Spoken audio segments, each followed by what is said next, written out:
आज के इस क्लास में हम लोग पढ़ेंगे स्मॉल स्केल इंडस्ट्री के बारे में। देखिए, जब 1951 में हमारा प्लानिंग कमीशन ने फर्स्ट प्लान तैयार किया, तो फर्स्ट प्लान के रेडी होने के बाद, सर्वे करने के बाद, कार्वे कमेटी ने 1955 में रिकमेंड किया कि भारत के प्लानिंग कमीशन को इंडस्ट्री सेक्टर को भी डेवलप करना चाहिए और उसमें भी मुख्य रूप से स्मॉल स्केल इंडस्ट्री को। यानी सबसे पहले स्मॉल स्केल इंडस्ट्री को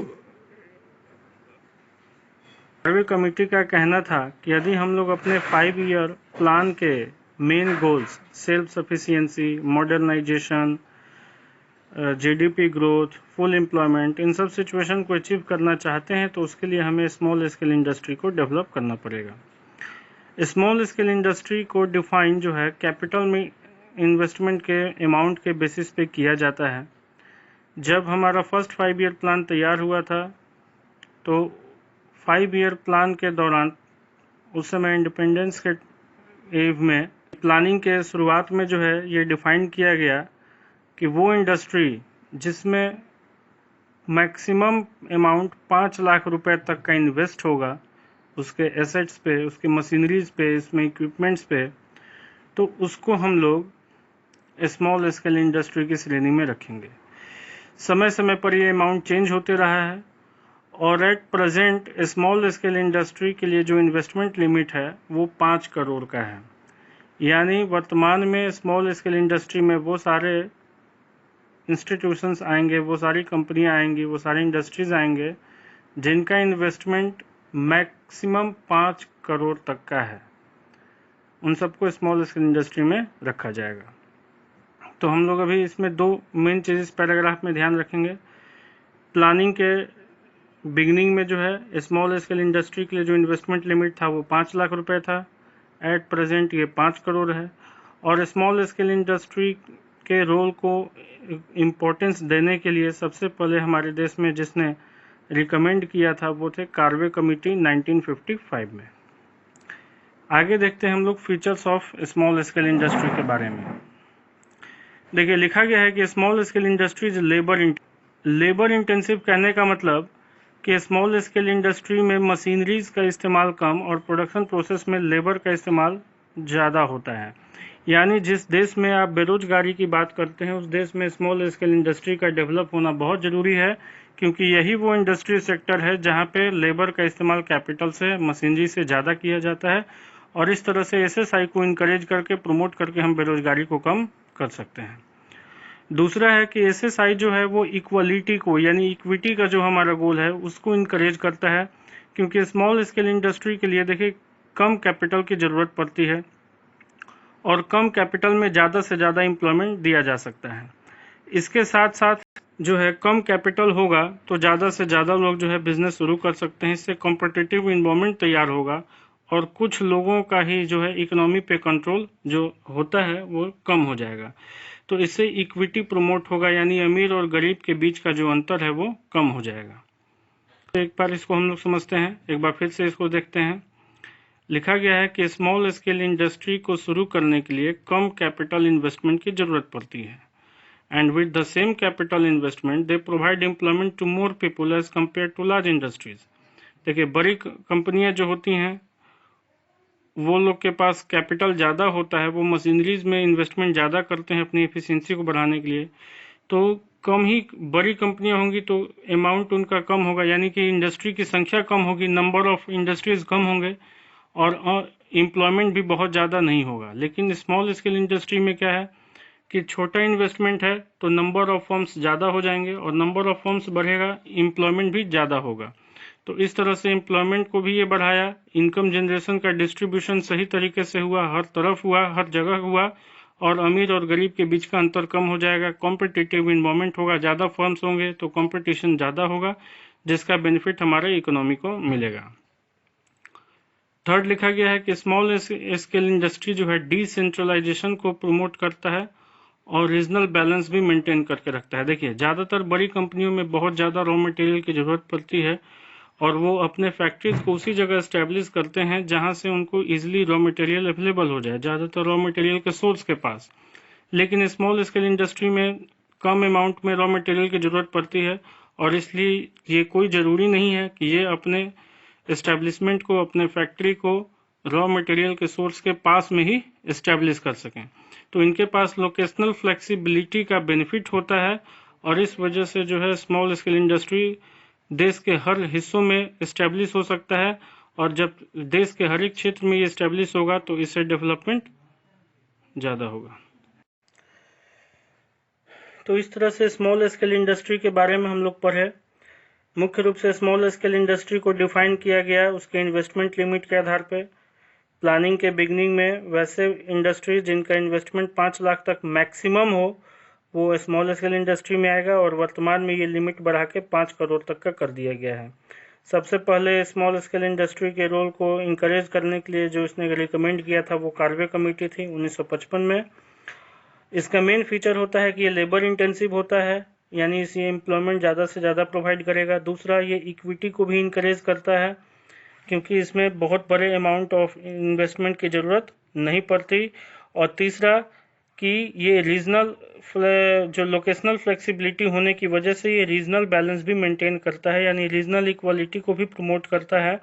ऐसा नहीं है कि हमको अगर चीनी बनाने वाला कोई इंडस्ट्री सेटअप करना है तो, या कोई भी छोटा सा इंडस्ट्री सेटअप करना है तो हम रॉ मटेरियल के सोर्स के पास ही हम सेटअप करें। हम इसको कहीं भी दूसरे जगह पे भी किसी भी बैकवर्ड एरिया में इस्टेब्लिश करके उस एरिया में भी एम्प्लॉयमेंट अपॉर्चुनिटी जनरेट कर सकते हैं। तो इस तरह से जो है स्मॉल स्केल इंडस्ट्री का तीन मेन फीचर या 3 एडवांटेज कहिए। पहला एम्प्लॉयमेंट जनरेशन, दूसरा इक्वलिटी को इंकरेज करना, और तीसरा रीजनल बैलेंस को मेंटेन करना। आगे है कि जो इंडस्ट्रियल पॉलिसी 1950 से 1990 के दौरान बनाए गए उसका मेन फीचर्स क्या रहा। तो देखिए, पहला सबसे इम्पोर्टेंट फीचर लिखा गया है, जैसा कि हम लोग पीछे पढ़े भी थे, कि 1950 से 1990 तक इंडस्ट्रियल पॉलिसी जो भी तैयार किया गया उसमें मुख्य रूल जो है वो पब्लिक सेक्टर का था।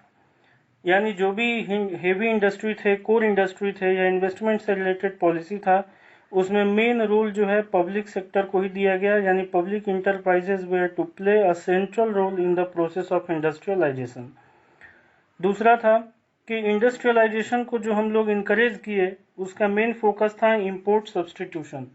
इंपोर्ट सब्सटीट्यूशन यानी सेल्फ सफिशिएंट होना, यानी जो सामान को हम अपने यहाँ प्रोड्यूस कर सकते हैं उसके इंपोर्ट को रोकना, ताकि हमारे देश का पैसा हमारे देश में रहे और हम डेवलप कर सकें। देखिए, इंपोर्ट यानी जो दूसरे देशों से सामान हम अपने देश में खरीदते हैं, और इंपोर्ट सब्सटीट्यूशन का मतलब कि हम उन सामानों को अपने देश में तैयार करना शुरू करें ताकि हमको दूसरे देश से खरीदने की ज़रूरत ना पड़े। तो इस तरह से इंपोर्ट सब्सटीट्यूशन के पॉलिसी पे ज़्यादा फोकस किया गया, यानी production of such goods was to be accorded high priority which were imported from rest of the world.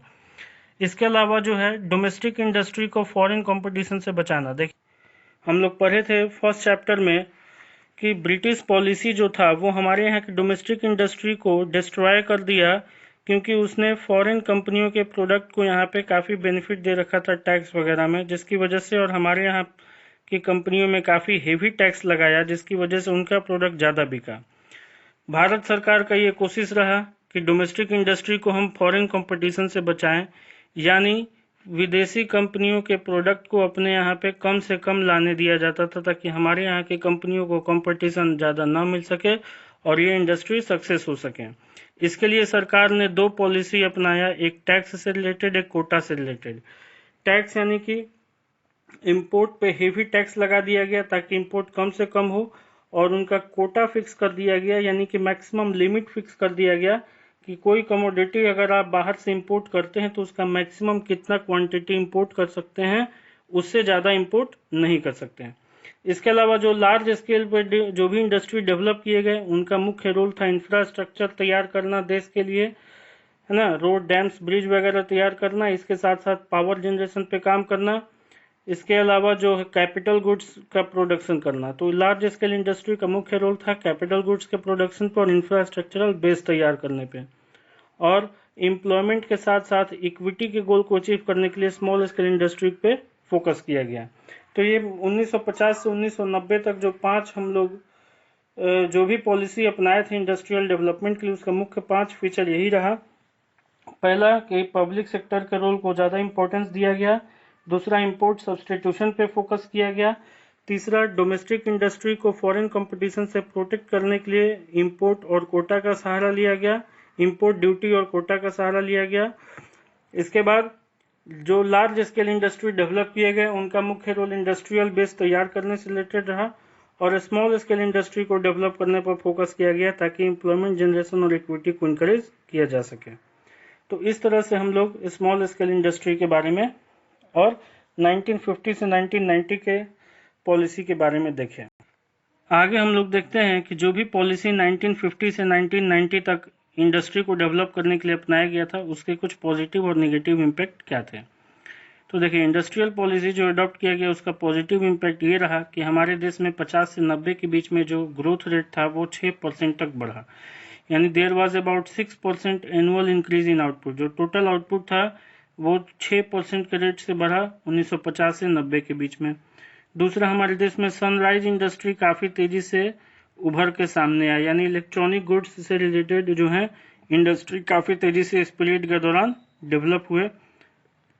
तीसरा, कि लार्ज स्केल इंडस्ट्री जो मेनली तैयार हुए इंडस्ट्रियल बेस के लिए, देश में इंफ्रास्ट्रक्चरल बेस तैयार करने के लिए जो है काफ़ी बड़ी मात्रा में बहुत सारे लार्ज स्केल इंडस्ट्री को सेटअप किया गया। उसमें मुख्य रूप से स्टील प्लांट्स था, और एसएसआई यानी स्मॉल स्केल इंडस्ट्री जो है उसने हमारे देश में जीडीपी ग्रोथ में कंट्रीब्यूशन देने के साथ साथ इक्विटी को प्रमोट करके रीजनल बैलेंस को मेंटेन करके सोशल जस्टिस किया।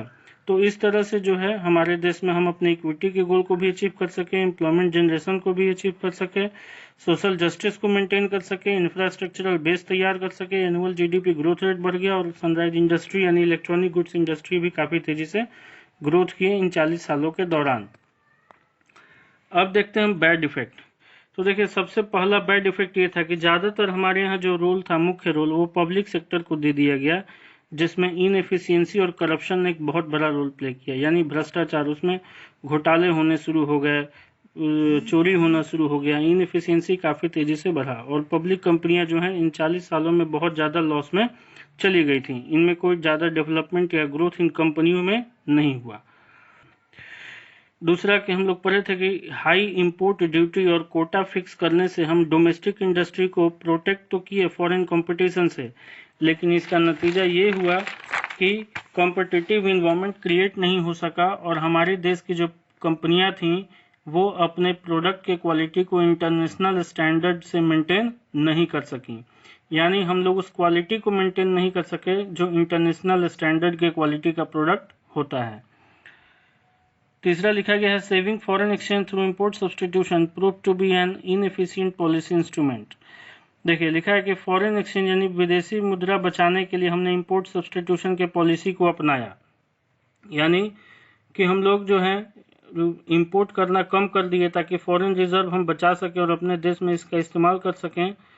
लेकिन इतना ये पॉलिसी अपनाने के बाद भी हमारे देश में फॉरेन एक्सचेंज रिजर्व की काफ़ी कमी हुई, और 1990 तक आते आते इंडिया की स्थिति जो है काफ़ी बुरा हो चुका था। आगे हम लोग पढ़ेंगे कि 14 दिन से ज़्यादा के इंपोर्ट का पेमेंट करने के लिए भी हमारे पास फॉरेन रिजर्व नहीं बचा था। तो इस तरह से इंपोर्ट सब्सटीट्यूशन का पॉलिसी जो है हमारा वो सक्सेस नहीं हो सका, वो इनएफिशिएंट नहीं हो सका, इनएफिशिएंट ही रह गया, क्योंकि फॉरेन एक्सचेंज रिजर्व हम बचाने के लिए इस पॉलिसी को अपनाए थे, लेकिन ये रिजर्व हमारे पास नहीं बच सका और काफ़ी ज़्यादा हम लॉस में चले गए। तो इस तरह से कुछ मेन इसके पॉजिटिव और नेगेटिव इम्पैक्ट भी देखने को मिले।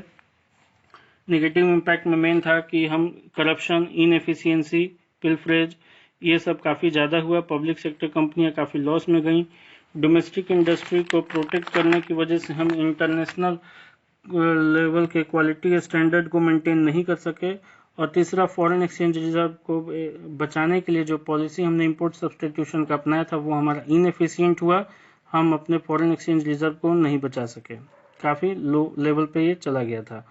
तो इस तरह से इंडस्ट्री सेक्टर आज हम लोग का कंप्लीट हुआ।